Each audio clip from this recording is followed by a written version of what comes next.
Hi, I'm Amanda Morgan, and this is Not Just Cute, the podcast, where we discuss all kinds of topics to help bridge the gap that exists between what we know and what we do in early childhood education. We're starting conversations with academics, authors, decision makers, educators, and parents so that together we can improve the quality of early childhood education while at the same time protecting and respecting the childhood experience. This is the third episode in a 9-episode series called Why We Play. For years, I've been speaking at workshops and conferences about the power of play in the early learning environment, which sparked the series of parent letters I've written called Why We Play. This month, I'll be sharing a special podcast series with the same name, Why We Play. Every Tuesday and Thursday in February, you'll find a new episode sharing the science and stories behind why we play.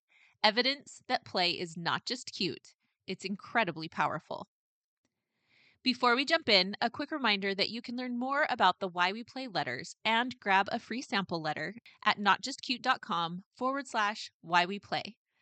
These letters will help you jumpstart important conversations in your learning community about the importance and power of play in your early childhood setting. People don't value what they don't understand. If you want to help parents and colleagues understand the value of play, the Why We Play letters are a fantastic tool to help you meet that goal. You can find this episode's show notes, which are always full of links, tidbits, and resources at notjustcute.com/podcast/episode 64. If you are looking for research-based evidence to support play, you'll find the pieces I referenced today linked there. In this episode, we are digging into why we play for brain development and real learning. There are many people who say they support play for young children, but question whether or not we really need play in school, or who might argue that play is important as long as we get the work of learning done first. So today, we'll talk about why play and learning aren't as separate as people might think.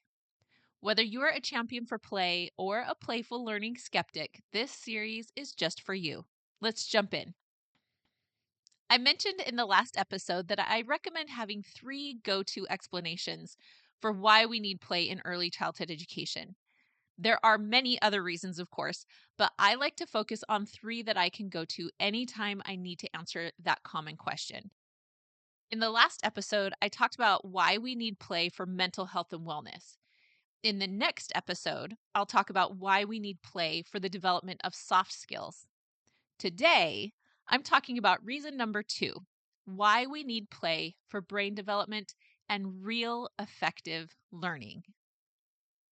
There have been many discussions about the role of play in early childhood, and while there's general acceptance around the idea that young children do need play, there's still some argument around whether or not it's actually necessary in a school environment or simply a nice bonus to have it around now and then.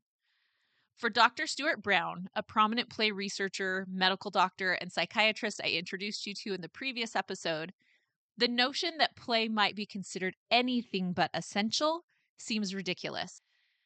As he wrote in his book, Play: How It Shapes the Brain, Opens the Imagination, and Invigorates the Soul, he says, play isn't the enemy of learning, it's learning's partner.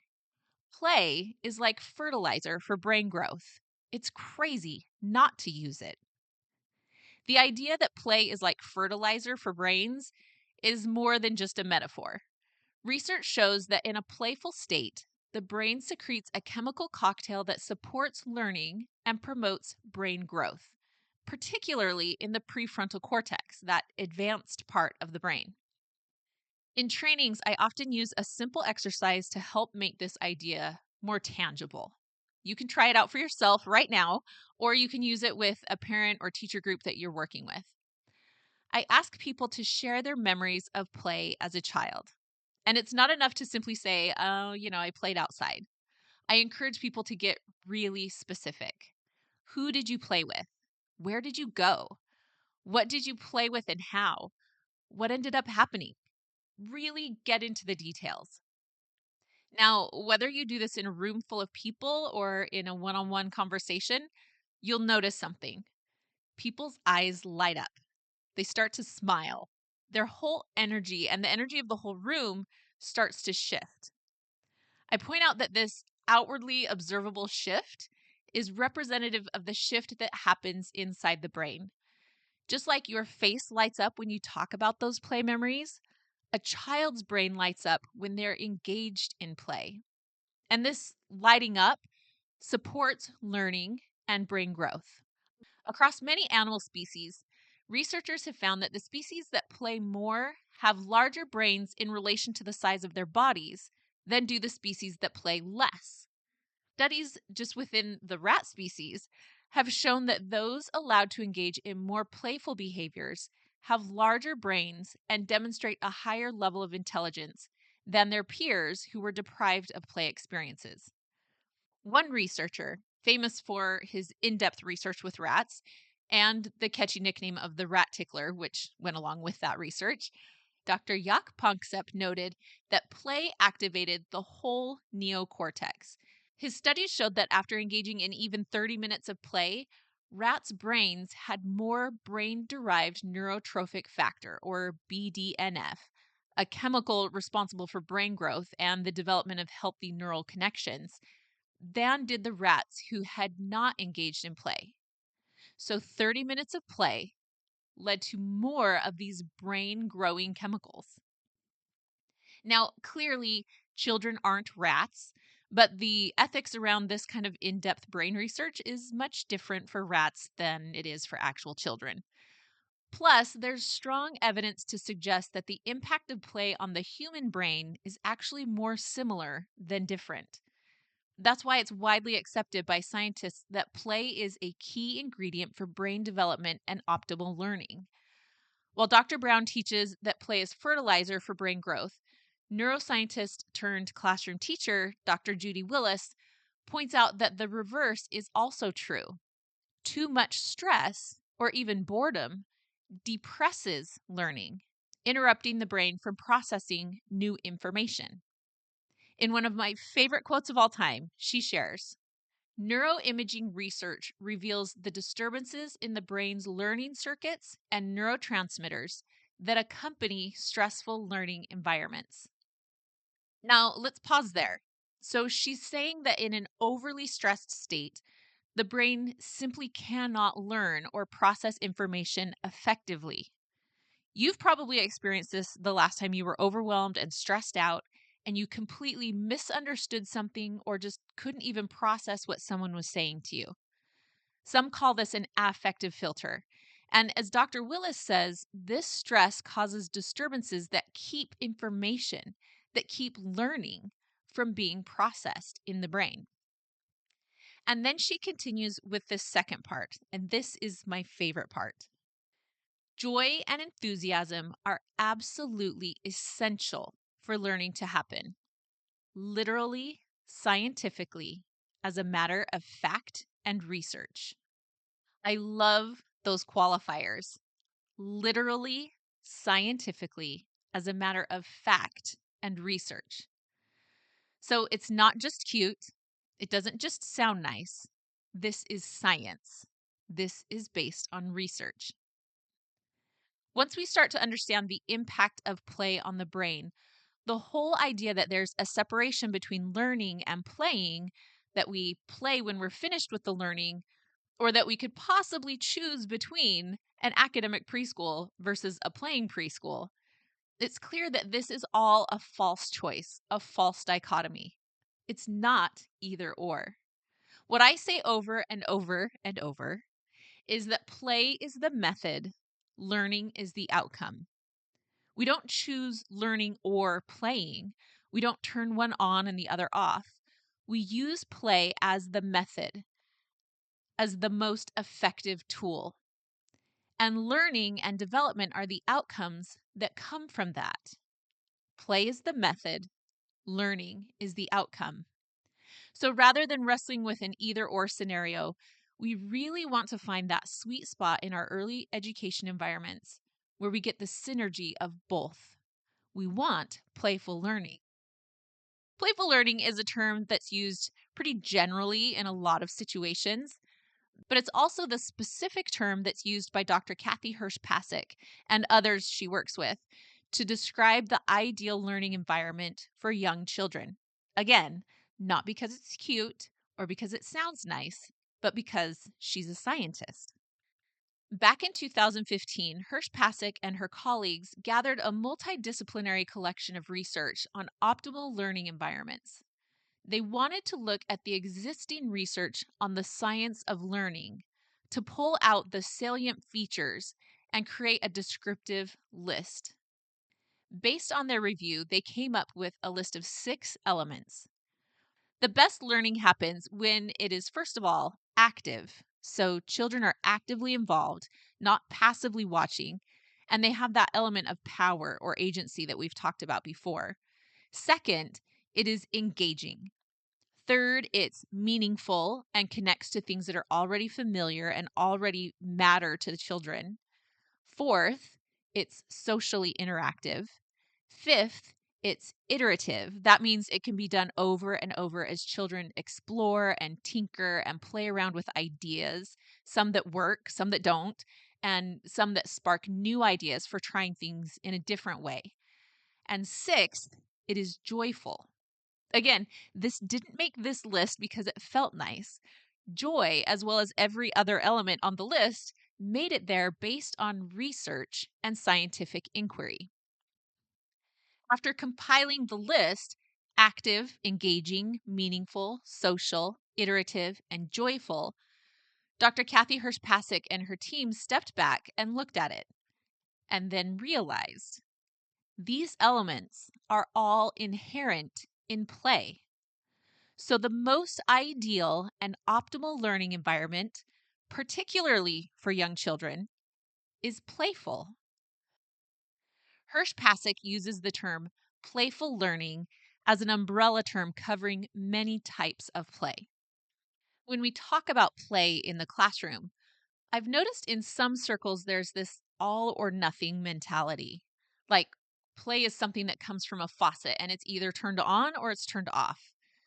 But play is actually much more nuanced than that. There are many different definitions of play.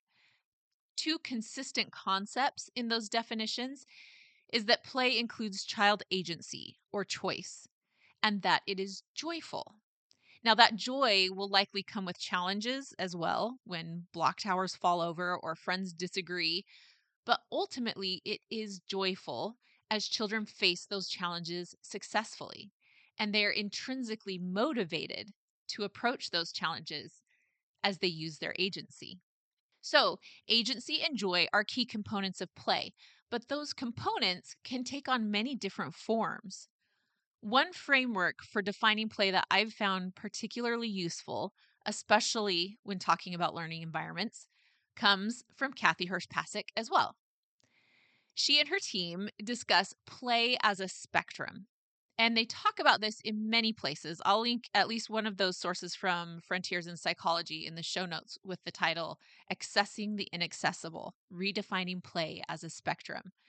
And as the title suggests, these authors assert that play is a spectrum. From free play, completely 100% child initiated and directed at one end, and at the other far end, we have the most direct of direct instruction with 100% adult control, initiation, and direction, and the child in a passive receiving role. But those are the extreme ends. Along that spectrum, we have guided play, where the child still has agency and direction, but the adult may scaffold, support, and initiate. Games and playful instruction lie along the path between guided play and direct instruction as well. And even between those different categories, there is overlap. For example, a game may be more adult directed initially as it's introduced, and then it may be child initiated later on. A spontaneous, completely free play endeavor may already be underway when children realize they need help or support or some props or materials from an adult. And that interaction nudges it a little closer to guided play. 𝐅𝐫𝐞𝐞 and her colleagues assert that playful learning is the most effective learning environment for children, particularly free play and guided play. But they remind us that there is no one specific spot on this spectrum where we should stay. This is a dynamic and responsive approach to learning through play.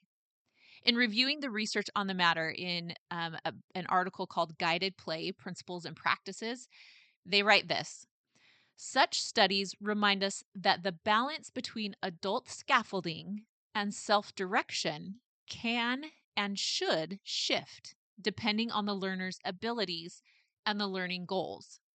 Again, it's fluid and responsive. We don't need to just pick one ideological camp and stay there. So let's talk about some of the research that shows us how children actually learn best through play.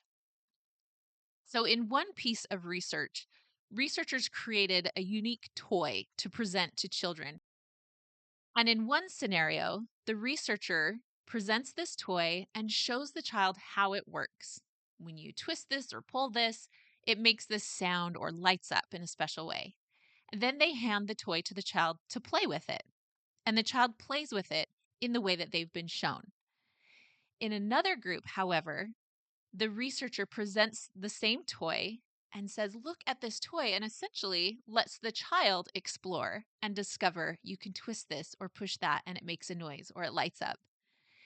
Now, in both scenarios, the child learned that one specific combination that would cause the toy to respond. But in the more open-ended free play style scenario, the child actually discovered multiple ways to get the toy to respond. So, in this piece of research, essentially what it showed us was that if we deliver content in a direct instruction way, children will probably learn that eventually. But if we present it in a more open ended, exploratory, free play style of presentation, children will learn even more than the one thing we were trying to teach. Their inner drive for exploration and curiosity will actually help them to learn more than we could teach in a direct instruction style. So that's one of those early pieces of research where we saw that actually children can learn more through play than through our direct instruction. In a subsequent piece of research, however, researchers approached with the question, what if we have specific learning objectives that we need to support children in? Is play still the best route? So in this specific example, they were teaching children about attributes of shapes. So let's say the attributes of a triangle. It has 3 straight sides, it has 3 angles. These are some of the things that make a triangle. In one group, they were taught in a direct instruction style. This is a triangle. These are the sides. This is how it is closed. These are the points, the angles. In a free play group, they had the exact same materials. All of the groups had the same materials. In this free play group, the children explored those materials, and researchers watched to see if they understood the attributes of a triangle or of other shapes. In another group, however, they were supported in a guided play approach. So the children had those same materials, and a researcher was there to support them with prompts and questions and interactions that would scaffold their construction of an understanding of these shapes' attributes. After they had each spent the same amount of time with the same materials in these different learning and teaching styles, researchers looked to see how well these children had learned about the attributes of these shapes. In the guided play scenario, where children were allowed to play and were also supported and scaffolded by an adult, those children were able to learn the attributes of the shapes as well or better than the other children in the other scenarios. But perhaps what's even more encouraging, a week later, as researchers revisited these concepts with these children, those who were in the guided play scenario still remembered the attributes of the shapes and remembered that better than the other children. So, with just these 2 examples of research regarding learning through play, we see not only that children can learn more through constructing their own knowledge by having that agency and active engagement in play, being driven by curiosity and a desire to understand. But we also see that through intentional support, that guided play, we see that children are able to learn better and learn more than in either a free play or a direct instruction model when we're looking at specific goals and objectives. Again, it's tempting to get into a camp, and I've heard some people do it. Either a camp that says only free play is real play and guided play is artificial play, or that only guided play is learning play and free play is frivolous. I personally try to stay away from making it an ideological battle, and I go to the research. And the research says that children need both free play and guided play for effective learning environments. Guided play simply means that there is adult interaction and adult support, and there's an intentionality on the adult's part to be responsive to where the child is in their learning and development, as well as to what the child is interested in and curious about, and then responding with supports in the environment, in the prepared activities, or in their interactions. So even if you think you're in the free play only camp, if you're preparing the environment or having conversations with children, which I hope that you are, you actually are integrating principles of guided play already. So, how do we actually guide play? We're not going to get too much into the specifics here, but let me just share a few things to get you started. One perspective that I like to keep in mind is something I call the parable of the swing. If you watch children playing on a swing set and you see them swinging back and forth, you can see that look of exhilaration on their faces. They are feeling freedom. They feel like they're flying. It's a really exciting sensation. And as you watch them swing, you would think that that is one of the most free feelings you could find. But if you look really closely, as a child is swinging on a swing set, they're holding on to those chains to offer guidance and they're resting on a seat for support. If you take away that guidance and support, they're no longer flying through the air, they're just falling. And that's not fun at all. So, when we are trying to support play, I like to think of that imagery of a child on a swing set. They have just the right amount of support and guidance to help them to feel free, to feel like they're flying. If we give too much guidance and too much support, that's like a child being strapped down to the ground. That's not fun. If we don't give enough, again, they're falling, and that's not fun either.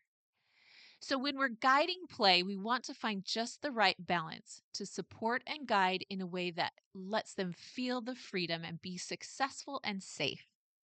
In order to find that right balance, we have to be aware both of where the child is in their developmental progress as well as their interests.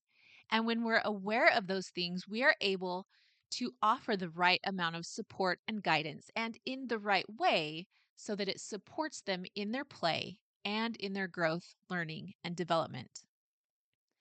Let me share just one example from my own teaching experience. In one of my preschool classes, I had a little sign in area where the children would sign in each day when they got to school. And to them, this was this cool grown up thing to do, to pull out your card and write your name. For me, I saw it as a way for them to practice their writing of their names and also to provide an artifact or a piece of record keeping for me to track their progress as they practice writing their names. Now, sometimes the children would come into class, they would immediately go and sign in. Other days, they would forget or get caught up doing something else. And I usually just let it slide. I wasn't going to pull them away from something they were already engaged in and force them to sit down and write their names. But I tried to keep track and make sure that they were writing their names with some degree of frequency. Now, at one point, I noticed that one little girl named Lulu had not signed in for quite a while. And it was getting to the point where I felt like I needed to encourage her to sign in because she needed the practice and I needed to observe. But she just really wasn't interested. Now, what Lulu was interested in, however, was dramatic play. The dramatic play area was Lulu's kingdom. She loved to play pretend. Now, at this particular time, we had a post office theme going on in our classroom. And so Lulu was over there in the post office. There are letters and boxes and clipboards and all kinds of things to go along with this post office theme. So, noticing her over there engaged in post office play, I grabbed one of those boxes and a clipboard and I went over next to Lulu and I said, "I have a really important delivery for you. I just need you to sign here," and handed her my clipboard. And for just a second, she kind of gave me this look. And then I said, "Have you seen your parents get a package before? Sometimes, especially when it's really important, you have to sign for it so that we know that you got it." And so, of course, needing this very important package, Lulu signed her name on the clipboard. I handed her the box and told her to have a great day. And I'm sure she opened it and found some imaginary, wonderful thing. But the key here was that instead of dragging Lulu away from the play that she was already engaged in and already enjoying, I observed that play and recognized how could I support her play in a way that also supports the learning goals and objectives that we need to be working on at this point in her development. I brought those objectives into my interactions with her in the play rather than pulling her out of the play. As we think about supporting guided play in our classrooms, there are a lot of things we could focus on, but for now, I would say focus on two elements of guided play: invitations and interactions. Invitations to play refers to the way that we prepare the environment so that the room and the materials in the room call to the child and invite him or her to participate, to play. So when I prepare an open-ended art activity at a table or a sensory experience or a dramatic play area, I think about how the children might interact with those elements. What will they see as soon as they walk into the room that will catch their attention and call to them? What learning and developmental objectives are they working on, and how can I create invitations for that in the environment? How can I set up these areas of the room in a way that invites them to engage without me really ever having to give a lot of instruction? So, in the dramatic play area that I mentioned earlier, that post office theme, I was not only thinking of Lulu, but of all of the children in the class at that time when I set up the post office mailbox slots that had their names on it so that they could practice name recognition and also be supported in meaningful play with one another.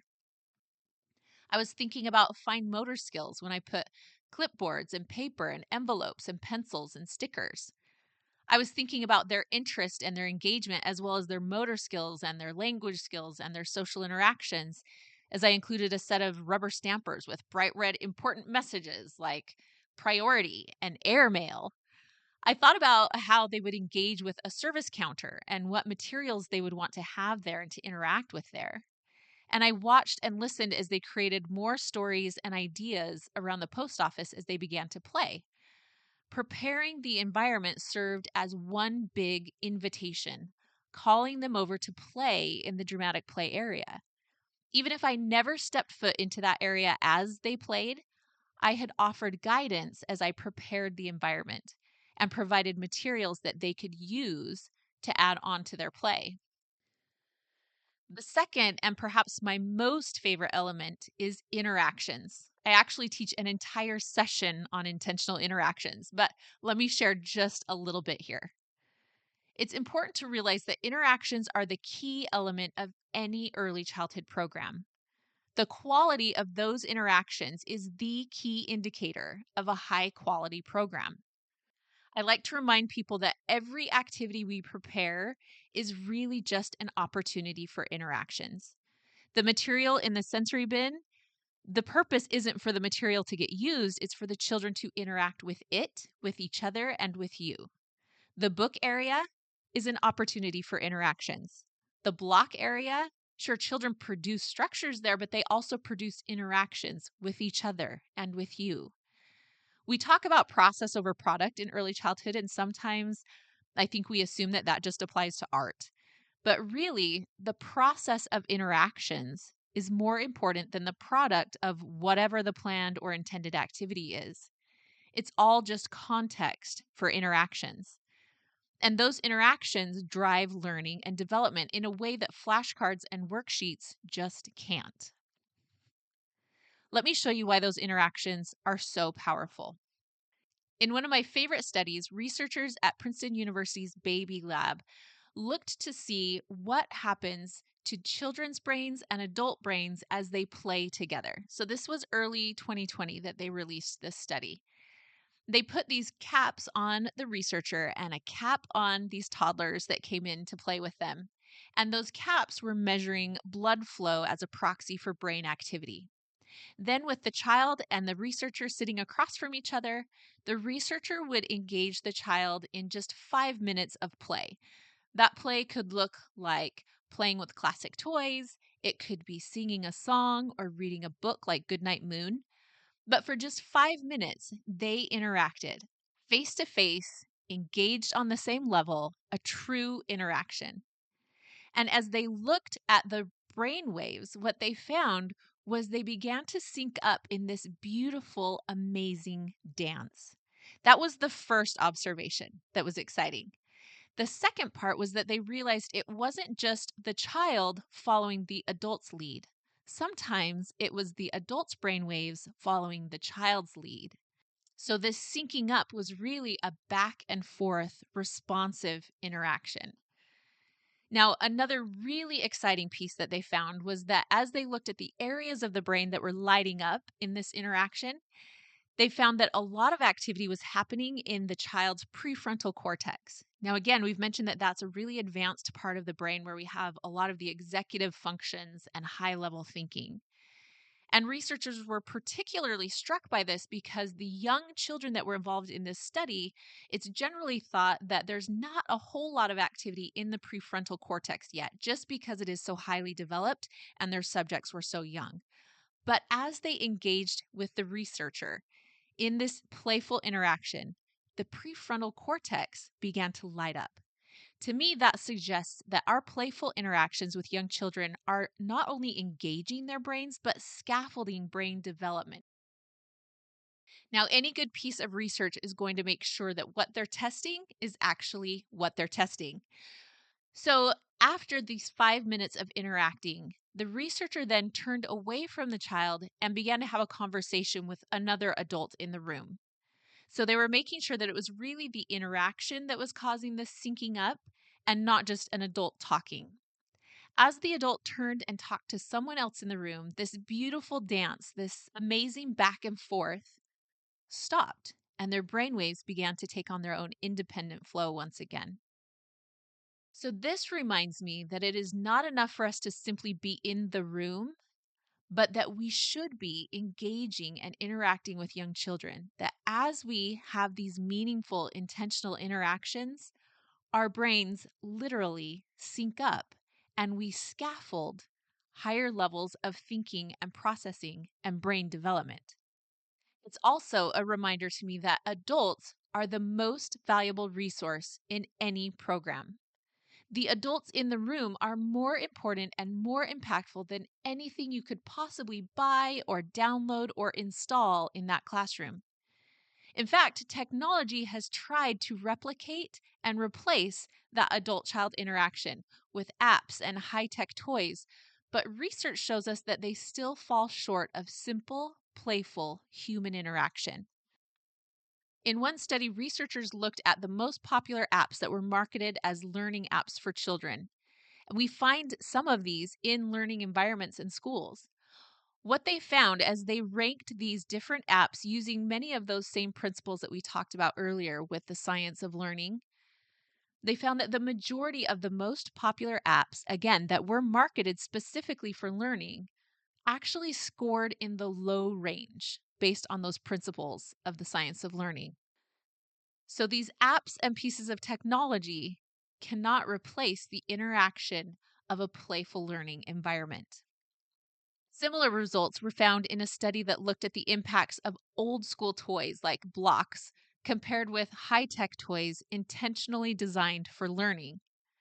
In this scenario, researchers gave one group of children and parents those old school toys, things like building blocks, and they gave another group of children and parents high tech toys that were designed to promote learning through technology. What they found was that the interactions between the adult and the child in the old school toy scenario were actually of a higher level and promoted more vocabulary development and learning. In those scenarios, we had interactions between the adult and the child, the process of thinking out loud and problem solving. What should we do here? What happens if we do this? In the high tech scenario, we have adults and children not really engaging or simply troubleshooting the technology. If you can imagine, picture a child with an iPad or other tech, often what we end up conversing about is tap here, try, nope, pull over here, yep. Or simply a child sitting in silence as something talks at them through the device. So, what these pieces of research tell us is that it's not enough for children to be passive recipients of high tech gadgets and apps. They actually learn best through some of these old school toys and real human interaction.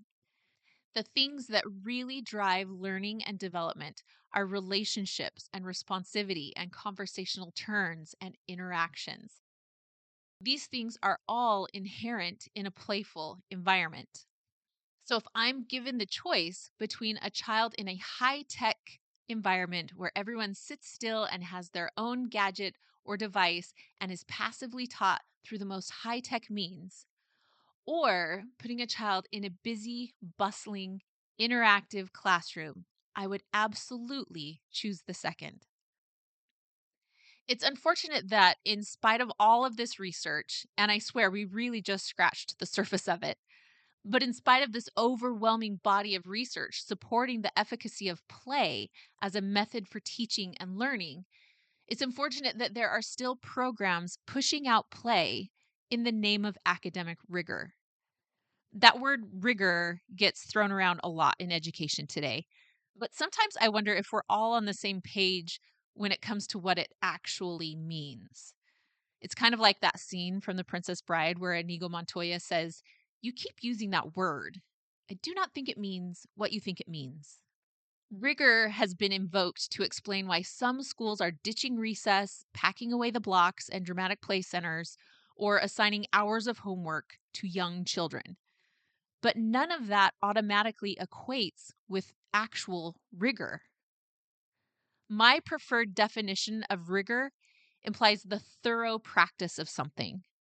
There are other definitions, of course, and they include less palatable perspectives such as rigor mortis or words like severe or extreme. Given the variety of synonyms and uses for this word and my own personal preference to avoid viewing early education through the lens of death or extremity, I would think that the most preferred educational association for the word rigor would be thorough. Yet sometimes when I hear something passed off in the name of rigor, it's actually quite superficial. Things like flashcards and worksheets and standardized testing. These practices aren't automatically bad in and of themselves, and they can be used at the right time and in the right ways and with the right perspective.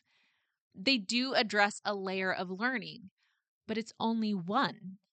Rapid recall does have its place, but it doesn't provide a thorough, rigorous education. In too many instances, the word rigor has come to imply less instead of more. Less play, less art, less social interaction. So we can have more rigor, but a rigorous, thorough early childhood education addresses the needs of the whole child.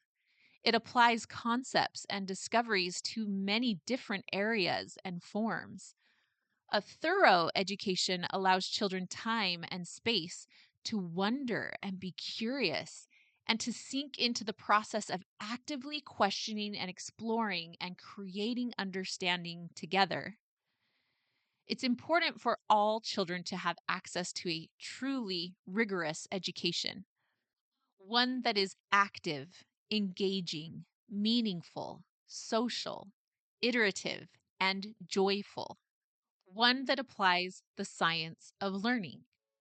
They all deserve an education where they can dive deep, investigate new ideas, and get hands on. It's another reason why we need play.